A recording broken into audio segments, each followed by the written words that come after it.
a igreja nesses 2000 anos tem colocado firmemente a centralidade de Cristo em nossas vidas e a centralidade do sacramento da Eucaristia.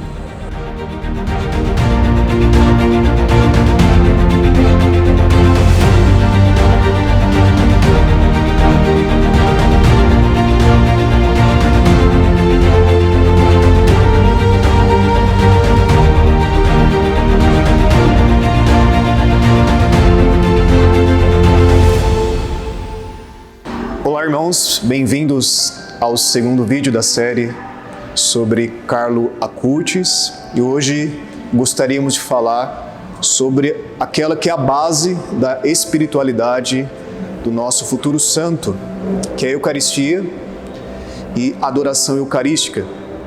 Então, de fato, Carlo Acutis tinha como marca da sua espiritualidade a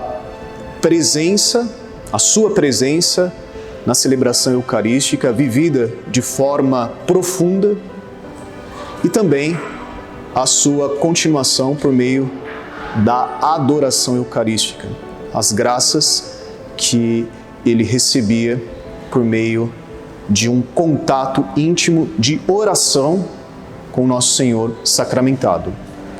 Gostaria de citar uma descrição que um sacerdote deu sobre Carlo, está contido em sua biografia escrita por Nicola Gori, e o sacerdote, seu diretor espiritual, ao descrever a grande devoção que Carlo nutria pela Eucaristia e pelos sacerdotes, diz: Carlo era particularmente sensível para perceber se os sacerdotes celebravam a missa de modo devoto e quando percebia que eram pouco empáticos na celebração eucarística. Entristecia-se mais de uma vez e mais de uma vez disse que, sendo os sacerdotes as mãos estendidas de Cristo, o Senhor deve testemunhar com entusiasmo e ser eles mesmos modelos luminosos e não repetidores automáticos de um rito litúrgico, no qual não colocam o próprio coração e não transparece a sua fé em Deus. Carlo também fazia a adoração eucarística antes ou depois da missa, para agradecer a Jesus pelo grande presente que deu aos homens e fazer-se realmente presente no sacramento da Eucaristia. E mais de uma vez, pediu-me conselhos de como convencer melhor algumas pessoas que vão à missa aos domingos e disse-me que quando falava do milagre eucarístico de Lanciano e a aparição do anjo da Eucaristia aos pastores de Fátima, as pessoas pareciam se iluminar. Eu encorajava sempre a levar a palavra do Senhor quando se apresentavam essas ocasiões. Esse é um testemunho do diretor espiritual de Carlo, lembrando que Carlo teve a sua primeira comunhão adiantada pelo profundo desejo que ele nutria em seu coração de comungar do corpo, sangue, alma e divindade de Nosso Senhor.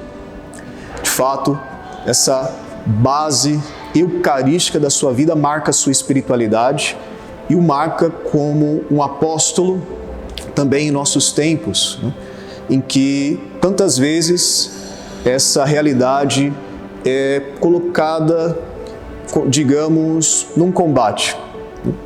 E Carlo era muito firme também, o seu biógrafo relata, em que certa vez foi perguntado a Carlo: alguns teólogos recentes dizem que Jesus não está realmente presente na Eucaristia. E Carlo enfaticamente respondeu: estão errados. Tinha uma fé muito sólida e essa fé sólida também era alimentada com muito estudo. Carlo tinha apresentações demonstrando toda a teologia do sacramento da Eucaristia. Então, para demonstrar o milagre da transubstanciação, Carlo tinha estudos sobre acidentes, estudos sobre o que é substância, ou seja, fundamentos de filosofia, de metafísica, para que ele pudesse, assim, explicar, transmitir a fé eucarística da Igreja, a fé de 2000 anos da Igreja. Estava muito bem fundamentada na sua vida. E claro, isso também passava por uma boa participação da Santa Missa. Como nós escutamos, Carlo tinha uma sensibilidade em ver se os sacerdotes estavam celebrando com piedade ou não. E quando faziam de forma automática, Carlos se entristecia. Um bom ensinamento para nós também, eu digo nós, enquanto sacerdotes, que devemos, em cada Santa Missa, de fato, experimentar o grande milagre de Deus que acontece em nossas mãos. De fato, deveríamos viver, como Carlo expressa, aquele velho adágio, mas que vale sempre repetir-se. Devemos celebrar nossa missa como se fosse a primeira, a única e a última missa das nossas vidas. E isso deve expressar-se em cada gesto, isso deve expressar-se no amor colocado em cada momento da celebração. De fato, isso também transparecerá para aqueles que assistem o Santo Sacrifício.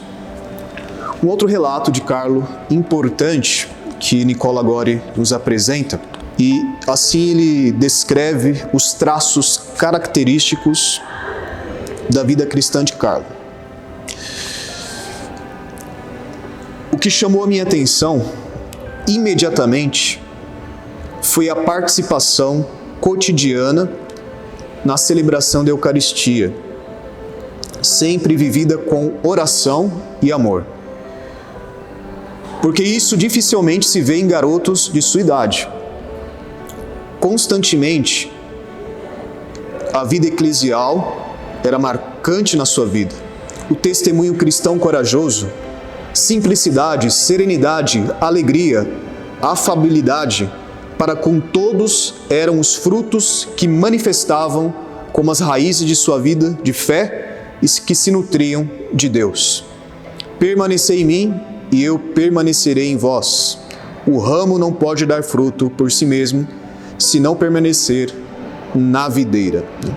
Então, aqui um testemunho que também chama a atenção, algo que o Sínodo havia colocado muito fortemente sobre a preparação da missa, a missa de fato como a motivação, o motor da vida espiritual do cristão católico, né? E para isso, uma boa preparação. Carlo Acutis foi um jovem, um adolescente que experimentou a graça da missa diária, né? Algo que, como o próprio testemunho, algo que não é comum em jovens da sua idade, mas que marcava fortemente todos aqueles que chegavam perto dele, né?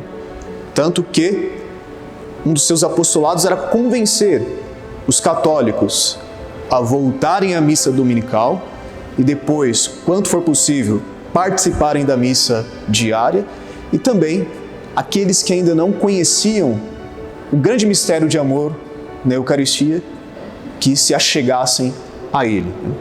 Esse apostolado deu muitos frutos, principalmente porque era visível o testemunho na vida de Carlo. Testemunho autêntico, testemunho de amor, testemunho de fidelidade que cativava as pessoas, de fato. Carlo, após a Santa Missa, também nutria a sua espiritualidade com momentos profundos de adoração eucarística. Então, valeria a pena também refletirmos um pouco sobre esse aspecto e vamos colocar um testemunho também para ilustrá-lo. Os dias de Carlo eram sempre centrados na Santa Missa. e frequentemente o jovem ia fazer adoração eucarística na igreja. Às vezes, escrevia meditações sobre o mistério de Cristo.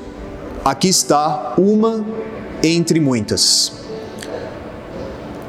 O Senhor Jesus encarnou escolhendo uma pobre garota de apenas 15 anos como mãe e um pobre carpinteiro como pai. Quando nasceu, as pessoas só o rejeitaram e não sabiam onde colocá-lo, até que finalmente alguém encontrou um estábulo. Se pensarmos bem, dizia Carlo, o estábulo de Belém era com certeza melhor do que muitas casas de hoje, onde o Senhor ainda é rejeitado e frequentemente é ultrajado, porque é recebido de uma maneira indigna. Uma pobre garota de 15 anos, com um pobre carpinteiro, eram os pais de Deus, que escolheu a pobreza e não o luxo. Para mim, isso é algo incrível. Então, isso é uma meditação de um adolescente que, inspirado durante o momento de adoração, escreveu essas palavras. Já vemos o seu progresso espiritual e também um relato de um de seus diretores espirituais, em que ele relata que certa vez, em uma das direções, Carlos ia fazer direção espiritual uma vez por mês, e uma dessas direções, Carlos, manifestando o seu progresso espiritual, disse que estava muito feliz porque já não se distraía durante os momentos de adoração. Então nós vemos, de fato, um progresso espiritual. Aqueles que entendem um pouco da vida espiritual sabem que isso demanda tempo, demanda um esforço por parte do cristão para que a graça de fato haja, e esse progresso aconteceu na vida de Carlos, né? Sua colaboração com a graça, isso sim, ele se esforçou muito e a graça agiu em sua vida. Queremos, de fato, manifestar esse grande júbilo a Deus por nos dar esse exemplo. A nós, sacerdotes, fiéis e leigos, religiosos e religiosas, que ao olharmos um jovem que faleceu com apenas 15 anos, atingir tamanha maturidade espiritual, é para nós um exemplo e talvez para muitos de nós também é seguir pelo mesmo caminho. Não há outro. A igreja, nesses 2000 anos, tem colocado firmemente a centralidade de Cristo em nossas vidas e a centralidade do sacramento da Eucaristia. Carlo manifestou também o desejo de que essa mensagem do amor de Nosso Senhor Eucarístico se expandisse por todo o orbe, e ele foi um entusiasta das mídias sociais, podemos dizer assim, que ainda estavam iniciando. Em 2006 não tínhamos a internet rápida como tínhamos hoje, era algo ainda incipiente, mas Carlos, já como um visionário, de fato, ele empenhou-se nisso. Empenhou-se tanto que gostava muito de fazer amostras, pesquisas sobre milagres eucarísticos, pesquisas sobre lugares santos, pesquisas sobre as aparições de Nossa Senhora. Mas focando no tema de hoje, Carlo aprofundou-se muito numa amostra sobre os milagres eucarísticos. Carlo tinha uma devoção muito grande pelo milagre eucarístico de Lanciano, e Carlo aprofundou-se não somente fazendo pesquisa à distância, mas de fato ele viajou diversas vezes para colher material, tirar fotografias, aprofundar-se no tema de um milagre eucarístico específico, tanto que sua mãe relata que certa vez eles estavam na Espanha, lugar afastado, lugar de difícil acesso, e ela com medo, e eles estavam indo visitar o milagre eucarístico. E se hoje é alguém interessar-se em visitar o site oficial do Beato, encontrará essa amostra, e lá estará milagres que talvez muitos de nós nunca tenhamos visto. Como alguém com tão pouco tempo, como alguém com tão pouca idade conseguiu fazer uma obra de tamanha magnitude. Só podemos explicar isso por um profundo amor que se manifesta nas coisas, no trabalho, no empenho. Por Deus, isso vale a pena. Por Deus e pelas almas. E de fato, essa mostra se expandiu e temos acesso a ela até hoje. E Carlos sabia que os milagres eucarísticos são um pequeno sinal da grandeza que é o sacramento da Eucaristia. O sacramento da Eucaristia não se encerra nos milagres eucarísticos, mas se Deus se dá o trabalho, digamos assim, de operar milagres para que nós, cristãos católicos, tenhamos um renovar no nosso amor pelo sacramento da Eucaristia, é necessário que nós coloquemos atenção, é necessário que nós conheçamos, é necessário que nós pensemos e meditemos por que Nosso Senhor está fazendo isso. Em diversos milagres eucarísticos da história da Igreja, eles são antecedidos por crises, ou por uma pessoa específica que está em crise de fé. Assim foi em Lanciano, assim foi em Bolsena e em tantos outros. Lanciano, um sacerdote, duvidava da presença real. E Deus, pensando não somente naquele sacerdote, mas pensando em mim, pensando em você, operou aquele grande milagre que chega até os dias de hoje. Aquele sangue coagulado, aquela hóstia que está naquele relicário em Lanciano são um sinal para nós da promessa de Deus. Eis que estarei convosco todos os dias, até o fim dos tempos. Essa promessa é cumprida em cada Santa Missa. Todas as vezes que um sacerdote pronuncia: isto é o meu corpo, isto é o meu sangue. Nós somos abraçados por Deus. Nós somos como que inundados do amor de Deus que não pode nem ser medido. E se por algum momento duvidarmos, olha os extraordinários milagres que Deus opera. Por quê? Porque quer a nossa salvação. Porque quer que nós acreditemos. Porque quer que nós estejamos cada vez mais próximos do amor dele, que se manifesta e pulsa fortemente em cada sacrário espalhado pela face da terra. Lembremos que Carlo tinha uma profunda devoção à aparição de Nossa Senhora de Fátima, que aconteceu a partir de 1917, mas que foi precedida no ano anterior, em 1916, pelas aparições do anjo de Portugal.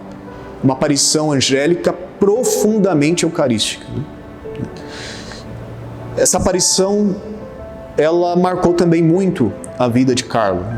É nessa aparição que o anjo ensina orações de reparação às crianças.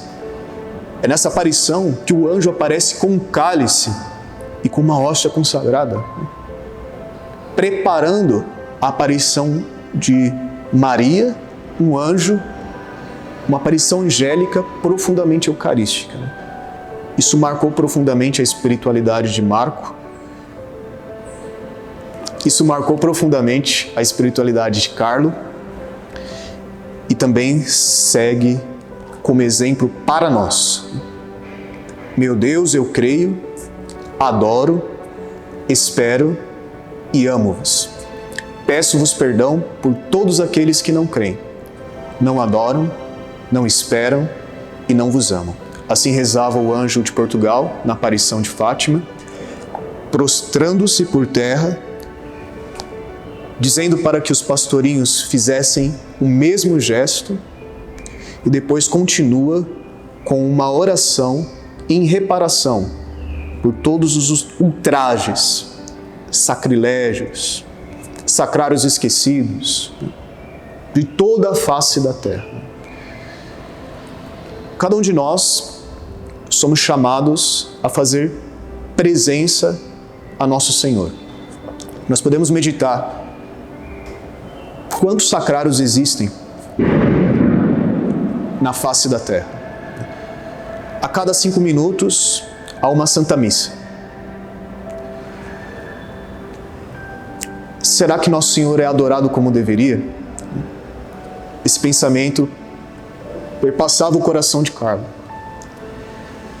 Será que existe algum sacrário em que por muito tempo ninguém faz um pequeno gesto de amor? Podemos oferecer os nossos sacrifícios, como Carlos fazia, em imitação aos pastorinhos de Fátima, como Francisco? Oferecer não passar manteiga no pão? Não beber algo que eu gosto muito? Não comer algo que eu gosto muito? E oferecer. Senhor, eu ofereço por todos os sacrilégios contra o teu preciosíssimo corpo, por todos aqueles que esquecem de ti, por todas as paróquias, capelas, sacrários que estão abandonados neste momento, para que esse pequeno gesto seja um consolo, para que esse pequeno gesto seja um beijo, não como de Judas, de traição, mas um beijo que manifesta o amor, em contrapartida ao teu amor que se antecipa ao meu. Essa espiritualidade mariana, que verdadeiramente vivida, se torna cristocêntrica. A espiritualidade de Carlo é especificamente cristocêntrica, eucarística, adoradora, pois assim sendo, mariana também. Não há outro caminho, não há outra forma. Queremos que essa mensagem chegue a tantos corações, mas especialmente aos jovens, que têm a missão de serem no futuro aquilo que Deus espera.